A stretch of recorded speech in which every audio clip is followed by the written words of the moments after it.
نحمده ونصلي على رسوله الكريم بالله السميع العليم من الشيطان الرجيم بسم الله الرحمن الرحيم ولكل جعلنا موالي مما ترك الوالدان والأقربون والذين عقدت أيمانكم فآتوهم نصيبهم إن الله كان على كل شيء شهيدا۔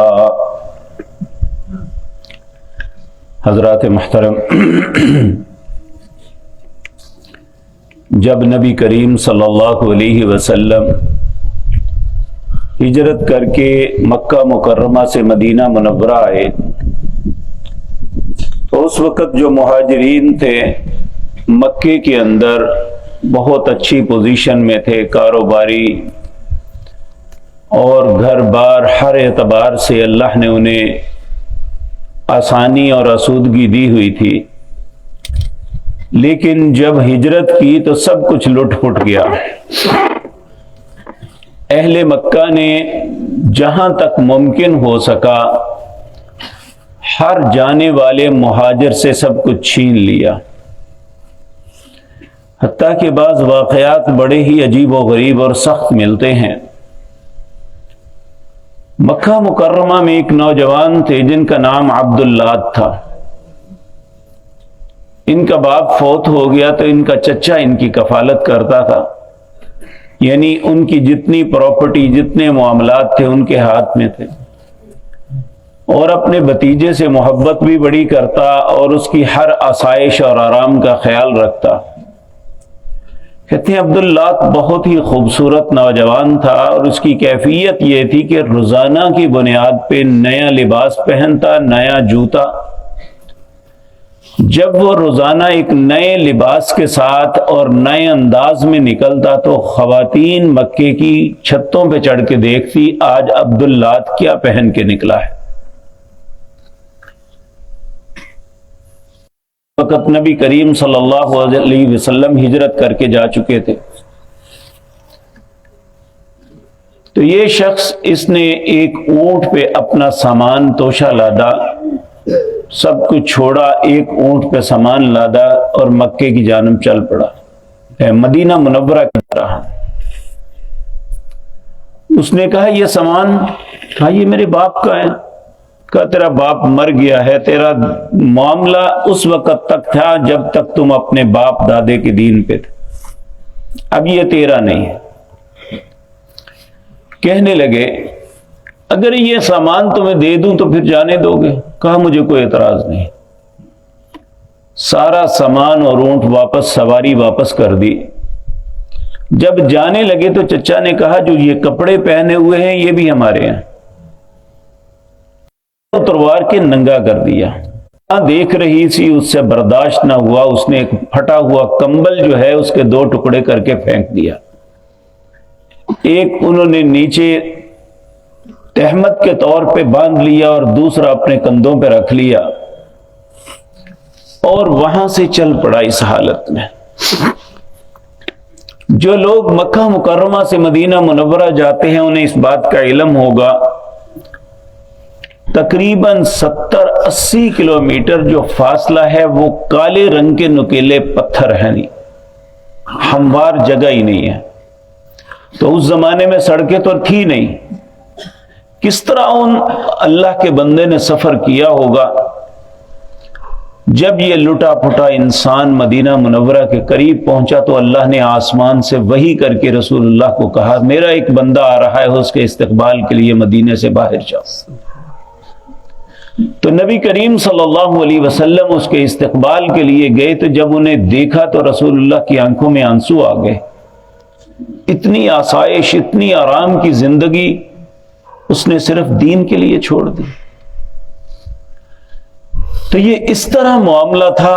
تقریباً ہر صحابی جو بھی مہاجر بن کے مدینہ منورہ آیا ان کے معاملے اسی طرح ملتے جلتے تھے۔ ہر بندہ اپنا سب کچھ چھوڑ چھاڑ کے اسلام کے لیے مدینہ منورہ میں آ گیا۔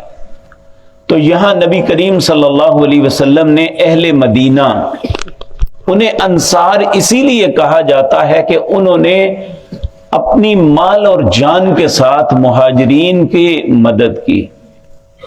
انصار کا مطلب ہے مددگار۔ تو نبی کریم نے ہر انصاری کے ساتھ ایک مہاجر کو بھائی بنا دیا، حتیٰ کہ انہوں نے اپنی جائیداد، اپنی پراپرٹی، اپنے معاملات میں انہیں حصے دار بنا لیا۔ اور یہ کچھ مدت تک یہی چلتا رہا کہ ایک انصاری جب خدا نخواستہ فوت بھی ہوتا تو اس کے ترکے میں سے اس کا وہ جو بھائی مہاجر ہوتا وہ حصے دار بنتا۔ لیکن جب وراثت کی آیات اتر آئی تو پھر اللہ رب العزت نے اس قانون کو ختم کر دیا کہ اب ان کے ساتھ نہیں، جو ان کے خون کے رشتہ دار ہیں وہ وارث ہوں گے۔ یہ آیت اسی وقت اتری تھی۔ اللہ فرماتے ہیں وَلِكُلٍّ جَعَلْنَا مَوَالِيَ مِمَّا تَرَكَ الْوَالِدَانِ وَالْأَقْرَبُونَ، ہر رشتے کے لیے اس کا حصہ ہے، جو کچھ چھوڑیں اس کے والدین اور قریبی رشتہ دار۔ وَالَّذِينَ عَقَدَتْ أَيْمَانُهُمْ فَآتُوهُمْ نَصِيبَهُمْ، اگر تمہارا کسی کے ساتھ کوئی ایسا معاہدہ ہے جس طرح مواخات مہاجرین کے ساتھ وعدہ تھا، تو انہیں اپنے 1/3 سے، یعنی اپنی جائیداد کے تیسرے حصے سے کچھ دے سکتے ہو۔ اب وہ تمہاری جائیداد کے ٹوٹل کے وارث نہیں بن سکتے، یا یہ کہو کہ آدھی میں نے انہیں دے دی، ایسا نہیں ہو سکتا۔ اب کرنا کیا ہے؟ کون حقدار ہیں؟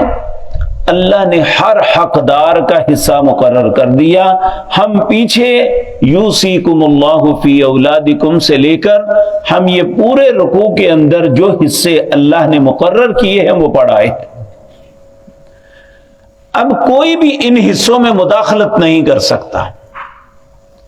اور یہ میں بات پہلے بھی عرض کر چکا کہ آج بعض والدین اس ترازو کو اپنے ہاتھ میں پکڑ لیتے ہیں کہ میں اپنی اولاد میں خود تقسیم کر لوں، اس بچے کو اتنا دے دو، اس کو اتنا دے دو، اس بیٹی کو اس طرح فارغ کر دو۔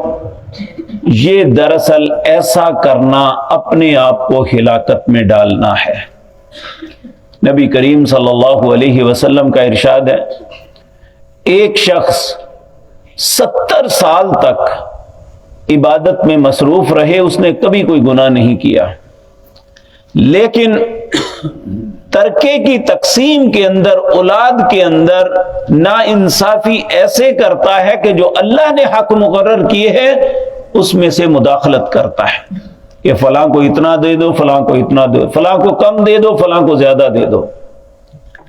کہا جہنم میں 70 سال گہرائی میں جا گرے گا، العیاذ باللہ۔ اس لیے یہ بات مجھے اور آپ کو یاد رکھ لینی چاہیے، وَلِكُلٍّ جَعَلْنَا مَوَالِيَ مِمَّا تَرَكَ الْوَالِدَانِ وَالْأَقْرَبُونَ، ہر رشتے کا اللہ نے جو والدین یا قریبی رشتہ دار چھوڑتے ہیں ان کا حصہ مقرر کر دیا۔ وَالَّذِينَ عَقَدَتْ أَيْمَانُكُمْ، اور ان کا حصہ جن کے ساتھ آپ نے عہد کیا ہوا ہے، یعنی وہ وارث نہیں ہے لیکن غیر وارث وعدہ کیا ہے کہ میں فلاں کو دوں گا، کیونکہ جو وارث بن رہا ہے اسے الگ سے کچھ بھی نہیں، ایک پائی بھی نہیں دے سکتے۔ نبی کریم صلی اللہ علیہ وسلم کا ارشاد، لا وصیۃ لوارث، جو کسی انسان کا وارث بن رہا ہے اس کے حق میں وہ وصیت نہیں کر سکتا، اسے وہی حصہ ملے گا جو اللہ رب العزت نے اس کے لیے مقرر فرمایا ہے۔ پھر اللہ رب العزت فرماتے ہیں، ان اللہ کان علی کل شیء شہیدا، کبھی بھی انسان کو یہ بات نہیں بھولنی چاہیے کہ وہ اللہ سے کوئی بات چھپا لے گا۔ اللہ ہر چیز جو بھی انسان کام کرتا ہے نا اس پہ گواہ ہے۔ اور یہ بات یاد رکھیں کہ ہم ایک دوسرے سے بعض باتیں چھپا لیتے ہیں، یستخفون من الناس، اللہ فرماتے ہیں تم لوگوں سے تو باتیں چھپا سکتے ہو، ایک دوسرے سے چھپ بھی سکتے ہو، ولا یستخفون من اللہ، اللہ سے کوئی نہیں چھپ سکتا۔ وَهُوَ مَعَهُمْ إِذْ يُبَيِّتُونَ مَا لَا يَرْضَى مِنَ الْقَوْلِ، اس وقت بھی تمہارا رب تمہیں دیکھ رہا ہوتا ہے جب رات کی اندھیروں کے اندر تم کوئی پلاننگ کرتے ہو کہ یہ کام اس طرح نہیں اس طرح کر لیں، اللہ اس وقت بھی تمہیں دیکھ رہا ہوتا۔ تو اللہ رب العزت فرماتے ہیں ان اللہ کان علی کل شیء شہیدا، بے شک اللہ جو بھی تم کرتے ہو، خصوصاً یہ وراثت کی تقسیم کے معاملات، اللہ ہر چیز کو گواہ اور شاہد ہے، اور قیامت کے دن اللہ کو کسی اور گواہی کی ضرورت نہیں، اللہ ہی کی گواہی کافی ہے کہ میں نے خود دیکھا کہ تم نے یہ انصاف کیا یا نا انصافی کی۔ اللہ یہ باتیں مجھے اور آپ کو سمجھنے اور اس پہ عمل کی توفیق عطا فرمائے۔ اقول قولی ھذا واستغفر اللہ۔